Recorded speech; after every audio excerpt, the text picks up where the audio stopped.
I once worked under a manager who was a tyrant. 99% of the things I did were never good enough for her. She was a control freak. From making sure all the spacing in my Excel sheet were super neat, not too big, not too small, down to making sure not a single hair on my head was out of place. I had to be super prim and proper.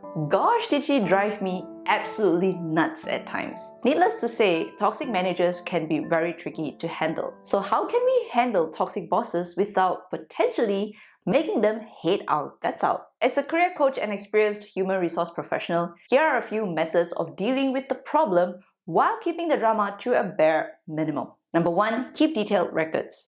If you find yourself the target of inappropriate or abusive behavior, keep detailed, accurate records and don't embellish. There may come a point when you are asked to corroborate a complaint, either your own or someone else's. Either way, your ability to make concrete, detailed references to your personal experiences will significantly support your case. Vague references, unsubstantiated anecdotes, hearsay, or third-party opinions do little to move a complaint forward. Proving a pattern of toxic behavior through verifiable documentation will strengthen your case. Number 2, learn and adapt. Unfortunately, toxic bosses do exist. Working for them is inevitable. To survive the working world, we have to recognize and yes, even accept different communication and management styles. The more you learn about their communication preferences, the better you will be able to adapt and prepare for more effective conversations. Ask them directly how they would like for you to communicate with them and learn what management styles they'd like. This can help significantly in building trust between the two of you. Number 3, become a trusted partner. Toxic leaders often operate from feelings of fear and demonstrate poor communication skills. Help calm their fears by becoming a trusted partner. A strong trusted partner proactively communicates important information, maintains a focus on the outstanding task, and consciously elects to not engage in gossip or drama.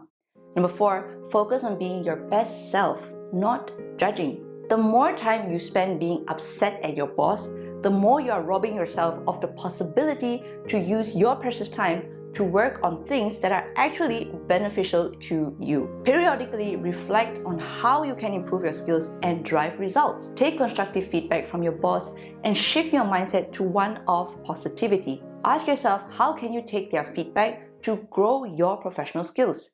When you excel in your work and other colleagues or department heads start to give you positive feedback for it, a toxic manager won't have an audience for their drama. Number 5, set boundaries. You cannot control what others do, but you can choose how you respond to others. Try keeping the relationship strictly professional, interacting only when necessary, and managing your expectations for each interaction. If the situation is severely toxic and you cannot do your job or preserve your health, you can consider A. Speaking to your HR for mediation. B. Request to transfer to another department or relocate to another office within the company if possible. Or C. It might be time to look for a new opportunity.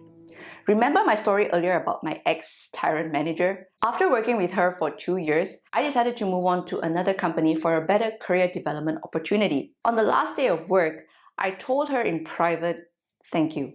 Not in a sarcastic way at all. The reason I did that was because if I really think about it, it was due to her strict management style that pushed me to come out of my comfort zone, to learn and improve my Microsoft Office skills tremendously.